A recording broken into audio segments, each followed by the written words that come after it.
Welcome to My Favorite CX, a podcast that celebrates exceptional customer experiences.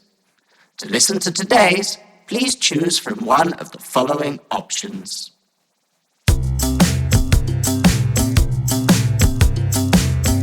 Welcome to My Favorite Customer Experience, the podcast where we celebrate exceptional customer experiences. I'm your host, Chris Holt from Holt CX Consultancy here in the UK. I'm joined today by Ben Hollier, Head of Channel, UK Channel at AudioCodes. Ben, welcome to the podcast. Hi, Chris. How you doing? Not bad. Now, Ben is an experienced channel leader in the world of SaaS, having previously worked at the likes of West, where we first worked together, and then Ring Central, where we also worked together. And what makes Ben a leader within the world of channel is his people-centric approach. Now, he's recently made the move to AudioCodes to supercharge their approach to the partner community in the UK. Ben, why don't you tell us a little bit more about who you are and what you do and why we keep on end up working together all the time? Yeah, you just can't get away from me. I am Ben Hollier, and as you said, I run the UK channel here at AudioCodes. You and I worked together for a long time. My first proper grown-up job was actually working for a record label. But somebody said you could sell IT, and at the time that actually sounded exciting. Now, obviously, I know the truth. But yeah, moved into a conference calling company, and then it's quite interesting because you got to see how charging people for conference calls turned into platforms that just gave it for free, and then how all of these tech companies then just tried to innovate to give more and more and more and simplify what they were doing. So yeah, that's that. We've obviously ridden the same wave for those years. It's insane when I think about just how much technology has moved on and the things that you take for granted. So I was chatting last night and previous episode to Nancy, who was also at West, and she was doing voice IVR deployments and writing them, like coding them at the end of the 90s, start of the 2000s. And it's like, you don't need to worry about any of that now. You literally tell a prompt exactly what you want and it's done. It's crazy. I remember probably about 2005 when I worked for Intercom, and I remember the sales director at the time running down the sales floor screaming that voice, VoIP was coming, and for a conference calling company where you're charging some people £1.80 a minute to dial in, per person per minute. I've still got the rate card somewhere. It's probably yellowed over time, but I look back on that, and that's kind of been like my South Star of how technology has evolved. You think about some of the things that we actually take for granted these days, which is like the productivity conundrum, isn't it? But it's nice to see everything move. Well, I mean, I remember when I used to program phone systems, like you'd have to stop access to premium numbers. And they weren't seedy back in the day. They were even things like at the start of the 90s, before people had the internet at their desks, you'd call up an 09 number to get the cricket score. So during a cricket season or a football season, you have people at their desk calling up these 09 numbers, charged £1 a minute just to hear the football commentary or the scores going on. Now you wouldn't. Can you imagine being told you had to pay £1 just to hear what the score is down an audio line of really poor quality? Just never happened, would it? So why don't you tell us a little bit about AudioCodes? And obviously it was quite a significant step for you. You'd been at Ring Central for a little while and then kind of moved into the world of AudioCodes. Yeah, so AudioCodes are very, very interesting, very exciting company. I moved because the breadth of the AudioCodes portfolio means that you can say yes to more opportunities. You can be a little more agile to certain use cases, to certain requirements. And I just have found the last 10 months or so at AudioCodes to be very, every day is a school day. I've learned lots of new things, which is fantastic. Very testing, as in like trying to stretch the gray matter to take in some new things. A lot of people sort of sitting there know how SBCs work and some of that infrastructure, albeit on-prem or cloud, are sitting there going, yeah, I've dealt with these for years. Slightly different story for me, but learning the company's heritage of SBCs and how they've now migrated those to the cloud, and all the other exciting things they do of their live product services. Yeah, it's been fun getting to know it all, stretch the brain. Yeah. And I guess also stretch in terms of what it is you do, because you're now running the channel for the UK. It's a huge opportunity. We have some fantastic partners. There's a very solid program, but great opportunity to grow that and develop it alongside the partners. That's one of the most exciting things for me being a channel guy, is the possibility to draw those partnerships close together, and have people like yourselves be evangelists for what we do, but also add another tool to the tool set that means that you can fix any job no matter what it is, which is ultimately the value that customers look for, right? And I guess what's the most exciting thing you're seeing within that portfolio? Obviously, traditional SBC base, but as I've come to learn, there's a huge breadth of different things you wouldn't normally expect, or traditionally have expected an SBC company to do. Yeah, so I mean, innovation has to exist in any tech company, otherwise they fall by the wayside. The rate of innovation, I know a lot of people probably say this about the companies that they work at, but AudioCodes innovation is staggering. A company that historically known for the success in the SBC market, the first thing you do with something like that is put it in the cloud and make it more accessible, make it more scalable for people, right? That's the most logical thing to do. If you sort of do the clock face of what we do, and you see the opportunities to harvest analytics from meetings through meeting insights, interaction insights for call recording, and some of those cool things, which are obviously massively important, as well as the UC and the CCaaS side of things as well. We have our own contact center called Voca, which is incredibly good. But the breadth of what we do is full cloud down to some of the more traditional IPP, MTR, SBCs, the physical ones, and everything sort of in between and to the full cloud. So everything between on-prem and full cloud. But one of the most interesting trends I've seen in the last probably 4 or 5 months is some organizations actually going back to on-premise technologies for their meeting intelligence or for their call recording. It's an interesting shift back to some of those, I guess, hyper secure, air gapped environments that want things behind the wire. I think that's a really interesting point, actually. If you think about like the last 10 years, especially, the move to cloud has been at a rate of knots, and everyone has gone cloud first, but for a number of environments and for a number of verticals, you want to have a level of control. And I think we're seeing it with some like global politics, like geopolitics at the moment, where you're seeing the rise of EU-based AI companies, and I think the French government saying you can't use Zoom or Teams and things from a couple of years' time because they're developing their own kit. I guess that demand for sovereignty and for managing your own environment hasn't gone away, and from what you're saying is coming back almost.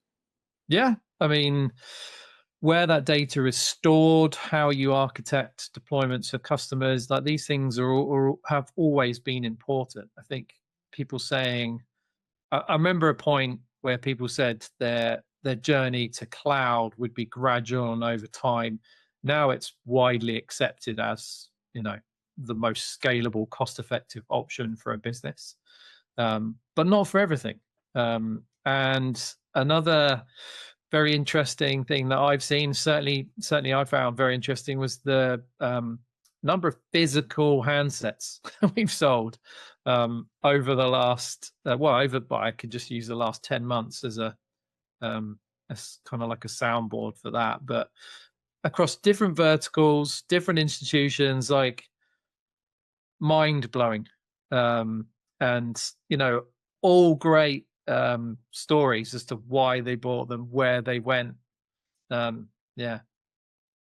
I've got a handset underneath my desk that I used to take to trade events just to say, do you still have one of these? Let's talk.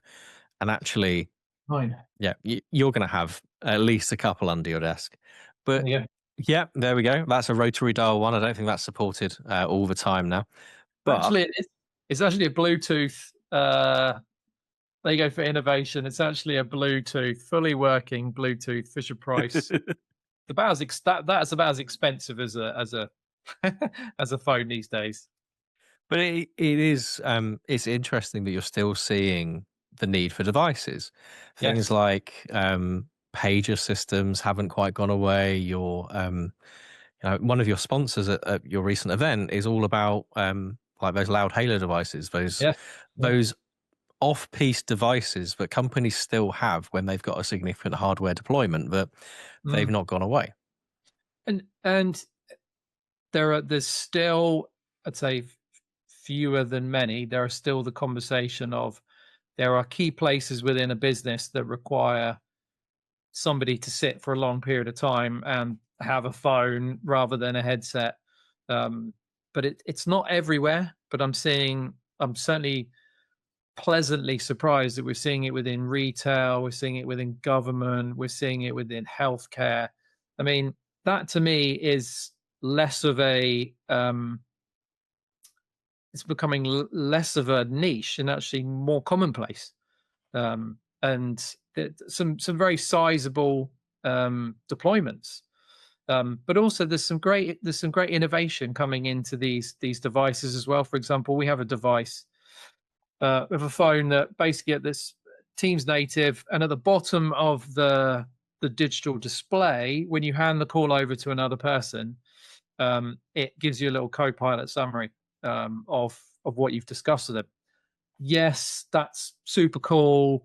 Does everybody need it? Does everyone want it? Don't know, but it's certainly gaining traction when you start to see how some of those types of technologies are actually creeping into things that typically we would consider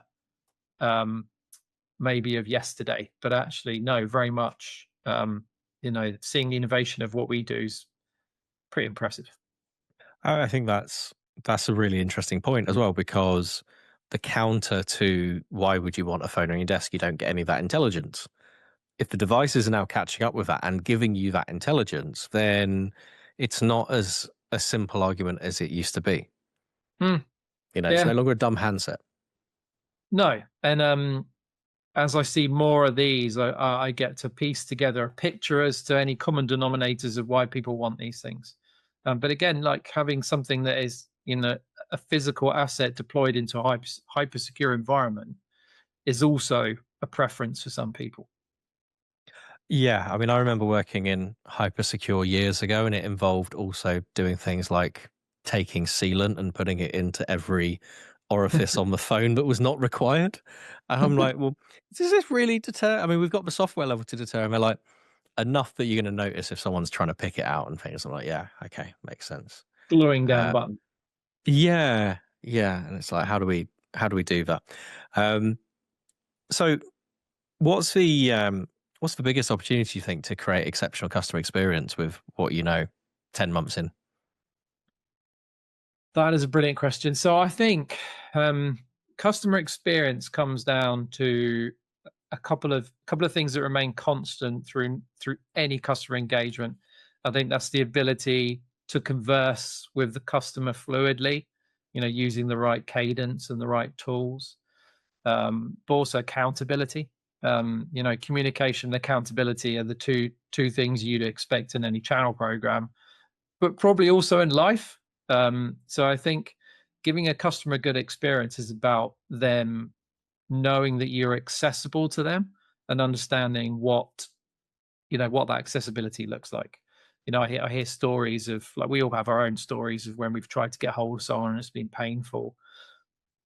Everyone's a customer of someone somewhere, right? So that ability to know that person picks up the phone and is there for them to support them. The technology almost can not be a determining factor. Like the technology could fail, the technology could be immensely successful. Some of these things almost become irrelevant if they know that that person will respond when you try and get hold of them. It feels like a basic right, but there are still many organizations that do it horrendously wrong.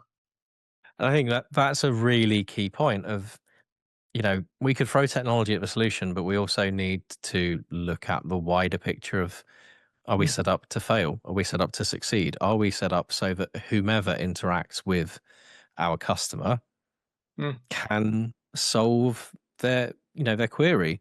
If you speak to a chat bot and you just have to escalate, that's a frustrating experience. But if you speak to a human and they have to escalate, it's still a frustrating experience. You still need to make sure that underlying foundation is fixed. You can't just sprinkle AI and technology on top of everything. Yeah, so two things there that spring to mind personally. One,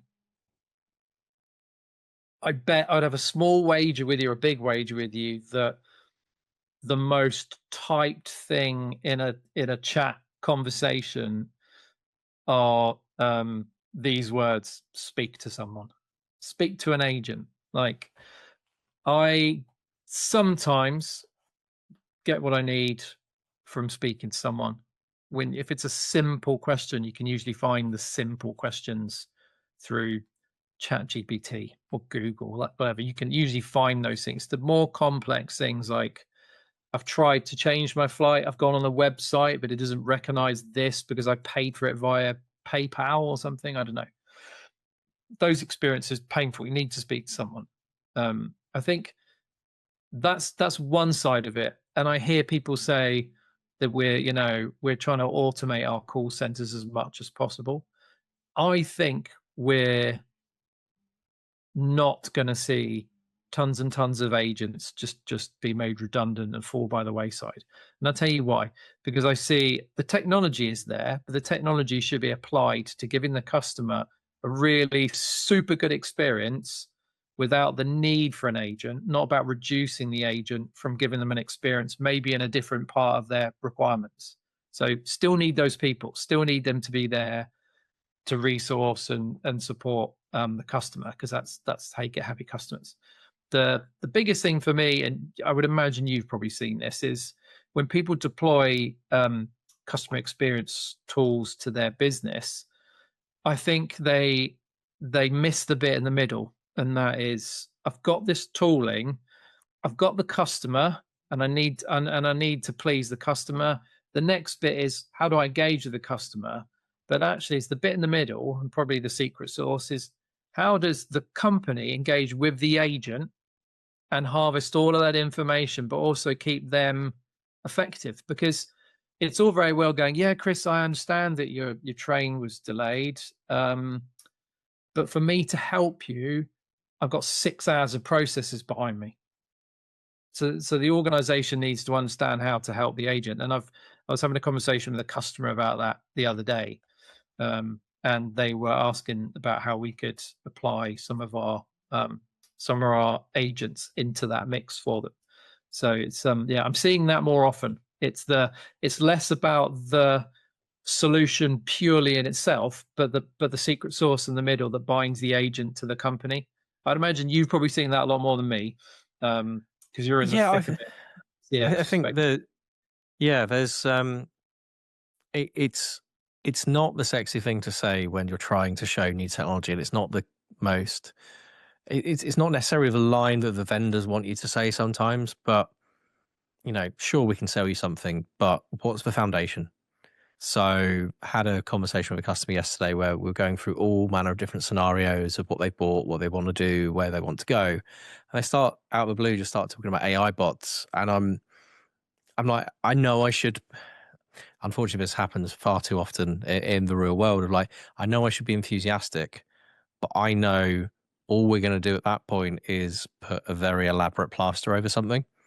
And we need to maybe dive deeper and work out some of the reasons why some of the behaviors are happening first.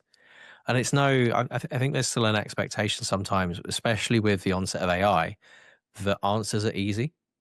and that finding the reason why is easy, but actually sometimes it's good old-fashioned analysis. It's going to listen to calls. It's sitting with an agent, which has gone out of fashion a bit, but go and sit with someone and work out what they're doing and work out how many plates they're spinning and what they're doing. And then you can go and fix those things. And it might be the technology is the answer, but there will be people and processes that you need to keep in the loop. And to your point, you then got the whole welfare thing of if you do take the complex, or if you make your agent's life more complex because you're taking away the simple and automating things, how do you look after them as humans? Because there's no easy calls anymore. No. I'm also seeing, just on that subject, I'm seeing a shift between people talking about AI, mostly from a vendor sales perspective, just to be clear. People talking less about AI, but more about outcomes. Now, for me, an outcome is in everything, like everything you do has a purpose, right? And selling something to someone is a purposeful activity. Therefore, an outcome is a very natural product of that sale. So I find it interesting that we're now reframing AI and talking about outcomes. But also I'm seeing organizations, to your previous point, they don't know how to almost manage those outcomes in a way that they know ultimately surface level how to work with a customer. They know what success looks like. But like you said, the agent themselves is the next bit down. You know, what's the outcome for them? Is it quicker? Is it more intelligence? Is it less time on the phone? Is it they can see somebody typing into a chat bot, and actually real time they can see that it's going pear shaped. They just jump in straight away and go, "Oh, I can see you having an absolute, mare of a time. Let me jump in and help." I think we're at a very, very interesting point in customer experience and AI, I think. I think it also comes down to leadership maturity as well. So I'm going to take us back to the start of 2019, where you'd already moved to Ring, and I was in the process of moving to Ring, but I was still working at West.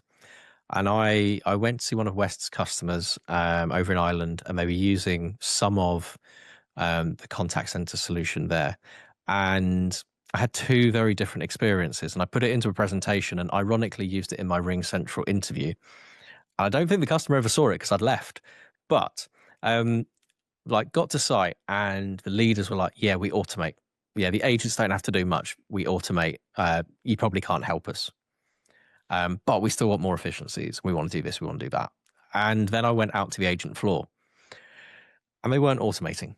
What they had were agents who, in the 2 seconds in which you had between being connected to having to say hello, were copying and pasting frantically from one system to another screen to find the customer to go, "Hello, Mr. Smith, I'm blah, blah, blah, blah, blah from X." And then over the course of a 5-minute call, they were bringing up so many different post-it notes on their desktop, different documents, different portals. They had stuff written down. And I remember creating this animation of it, of this is what their desktop looks like during a call. And I think at the time we were talking about putting in some scripting, which feels like you wouldn't do that nowadays, but it would have made such a difference. And it's like, there's so much cognitive load there, and there's such a disconnect between what the business leadership believes is happening and what actually the employee experience is. They didn't have automation; they just had really good agents. Yeah, and that's interesting that you say that in employee experience. I don't think we spend enough time looking at that, and I'll tell you why. It's because people see voice as widely commoditized, and therefore, someone said to me, "Oh, voice is dead." And I was just like, "Well, it's not." I mean, it's for 60% not, of your calls, and of also your interactions, even.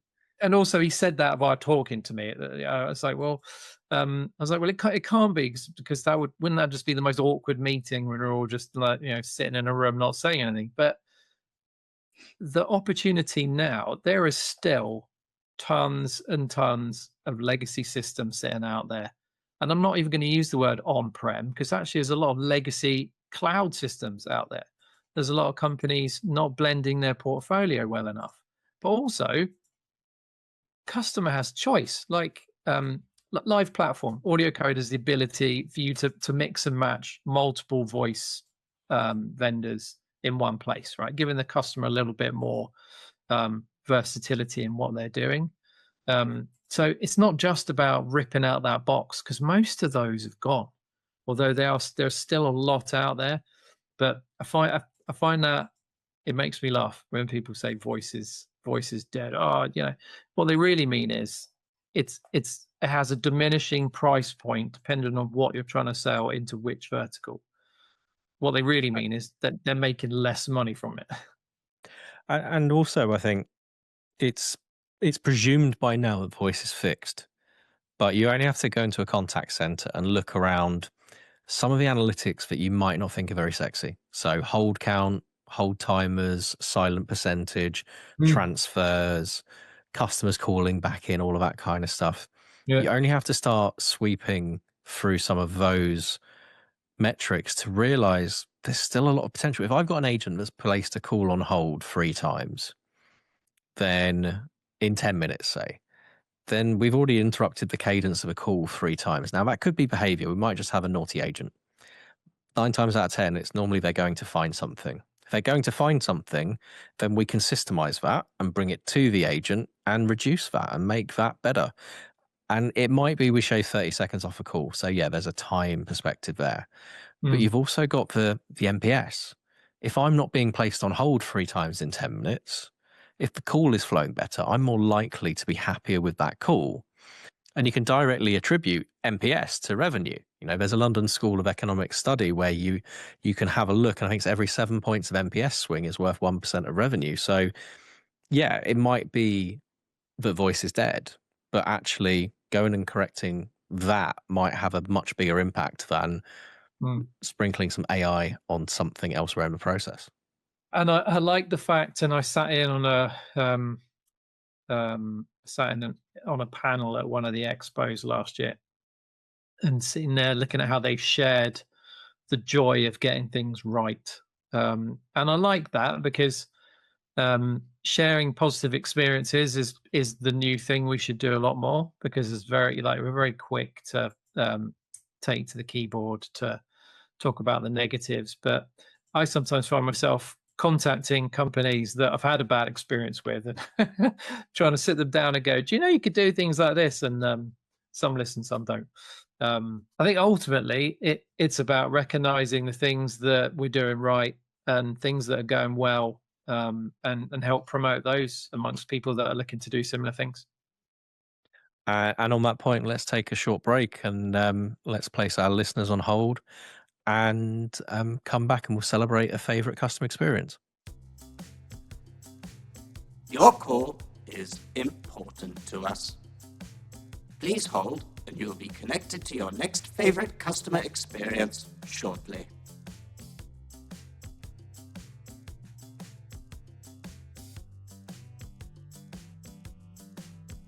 Welcome back to my favorite customer experience. I'm here with Ben Hollier from AudioCodes, and whilst we were reminiscing during the break at various different bits of wrestling paraphernalia around us, Ben was about to tell us before the break about a great experience, and I put him on hold to say, look, let's do that in the second half. So Ben, why don't you tell us about an exceptional customer experience you've had recently? Yeah, the whole music was fantastic. Thanks, Chris. So my wife and I, when my son was born, he was born quite poorly.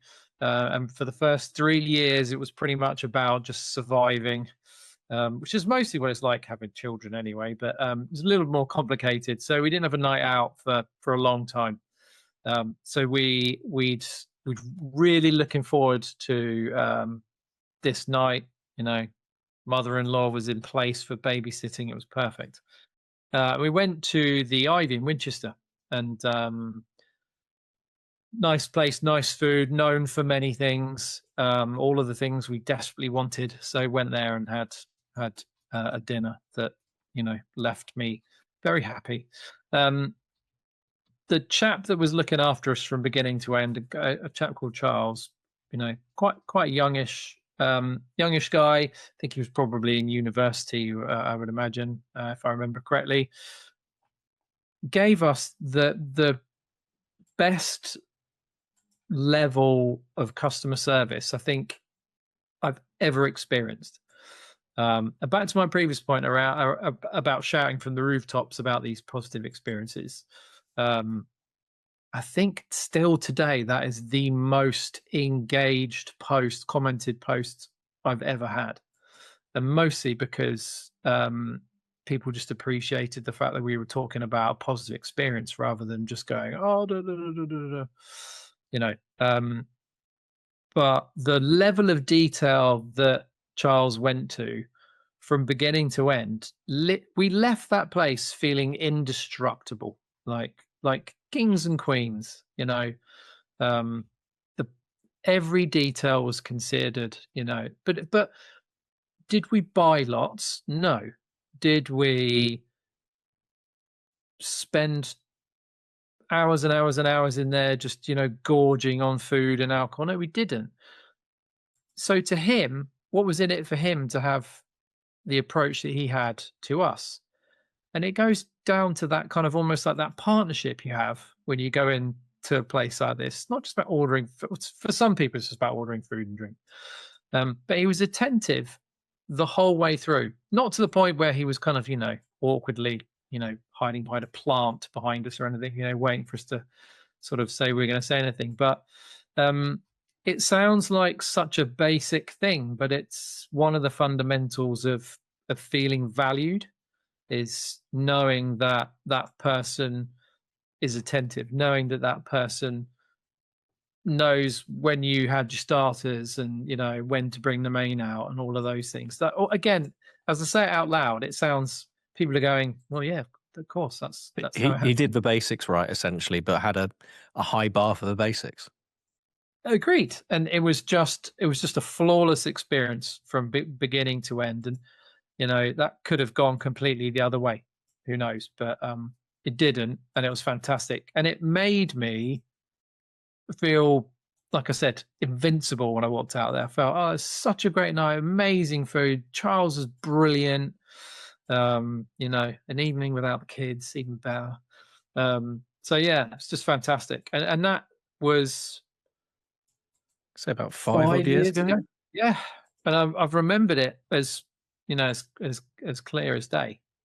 And I guess there's some pressure there as well. If you've had a long time without a night out, suddenly there's pressure on.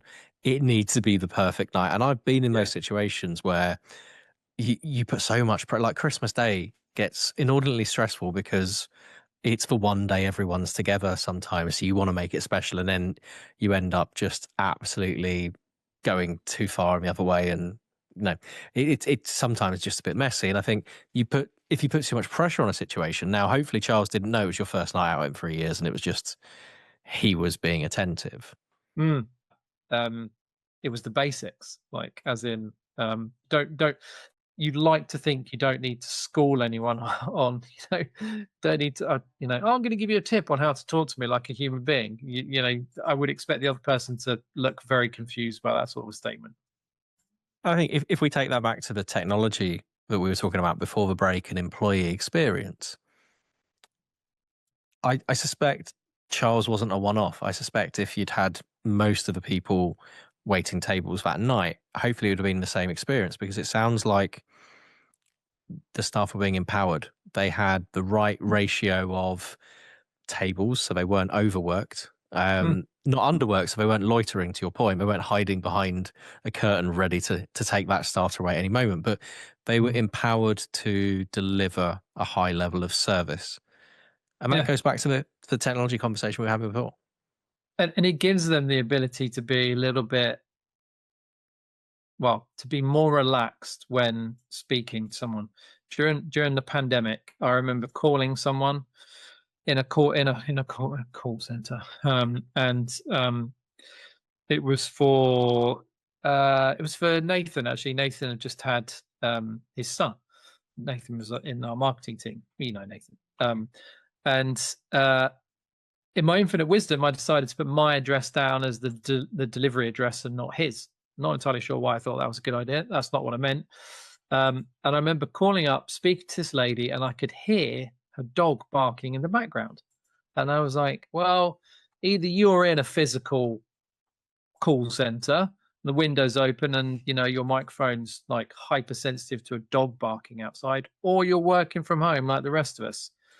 To which she said, working from home. I said, do you enjoy it? She went, I absolutely love it. And the sense of happiness coming off that engagement with a person for the rest of the call was all about the fact that it was a quite nice, relaxed. It was call center on their own terms type of thing, sitting from the kitchen table, helping people with problems and having the tools to do it. I think you'd also given, as a customer, you'd also given permission to be human almost, and like, I don't mind you going off script. And again, that person felt empowered that they didn't have to go, yes, but Mr. Hollier, I need that next address from you. It's like, no, you know, they also felt they could have that conversation. I openly sacrificed myself for you know, being ridiculed for the fact that, you know, couldn't do a simple thing like type someone else's address in. So yeah, I think we also need to remember that as a human race, to be a little kinder to the people on the other end of the phone. You know, they're not a company, they're a human representing a company, and we need to be a little bit more mindful that they can have a good day or a bad day just like us, and they're there to help. That said, everyone's had a complete stinker with some of these calls before. I remember my wife calling up to book a spa day, and it took her the best part of about 40 minutes to get the call answered. And when the person answered, they went, hello. And I was like, oh, I was listening in the background because obviously I nerd out on these things. And the sum total of that hello was that person had clearly was being battered for the last 40 minutes by grumpy people that had been waiting the previous 40 minutes, and so on and so forth. So yeah, there's a fatigue there. There is. Yeah. Agreed. So going back to the restaurant experience, so you've talked about how it made you feel and things. You're still talking about it 5 years later, so I feel this is an easy ask. Did it influence your behaviours? Do you find yourself recommending it? Do you find yourself going back? Yes, I mostly do that, but it can also go the other way. If you have a bad experience with someone, but mostly my personal view on that is if someone asks me of my experience, it's personal to me, and it's a snapshot in time. I think no one on an individual basis, if you said to me, don't go to that restaurant in London, it was absolutely terrible, probability is I might still go to it unless someone else had told me and someone else had told me, and something like, you know, you see that in what they called delivery companies. You know, you see that there's, you know, pretty much half of the UK talking about one in particular, and I'm like, every time I see the name of that company come up on a parcel, I'm like, well, I ain't getting that. So yeah, it's, I mean, their email also, like when you get the email from that company, it does read like they've taken your parcel hostage. It's like, we've got your package. I'm like, yes. Yeah, I know. Will I see it? Are you ready to go on treasure hunt for your parcel? Press 1 for yes, press 2 for no. Yeah. Ben, let's wrap up there. Where can people find you? They can find me sitting in this chair. No, they can find me on LinkedIn. Just search for Ben Hollier. There is another Ben Hollier, but I think there's only 2 of us on. We'll pop a link in the show notes so people can find you very easily. I believe you're still raising funds for the hospital that took care of George when he was poorly early on. Yes. Yeah, I'm never going to stop doing that. So there are 2 charities that, thank you for mentioning that. That's very kind of you. Southampton Hospital Charity. You can literally go to their website. They unfortunately had quite a bad fire there a short while ago, so they are desperately trying to seek funds from the public. And then the charity that my wife and I directly benefited from, well, our whole family benefited from, which is TOFS, TOFS, which is the name of the condition that George was born with. And they basically, you know, made sure that we were supported and gave us groups to be part of, to ask questions, and we're still part of those today to help other parents and talk to them. And I did the marathon for them last year, trying to get them to let me do it next year. So if anyone picks up on that, please let me do it again. So yeah, but no, thank you for asking. That's two very important charities for the Hollier household. And we'll pop those links in the notes as well. Ben, thank you very much for joining My Favorite Customer Experience. Thanks, Chris. And thanks for tuning in, folks. We'll be back with another episode in 2 weeks. Thank you for listening to My Favorite CX. Your listenership is important to us. On your keypad, please press a number between 1 and 5 to rank how much you've enjoyed your experience.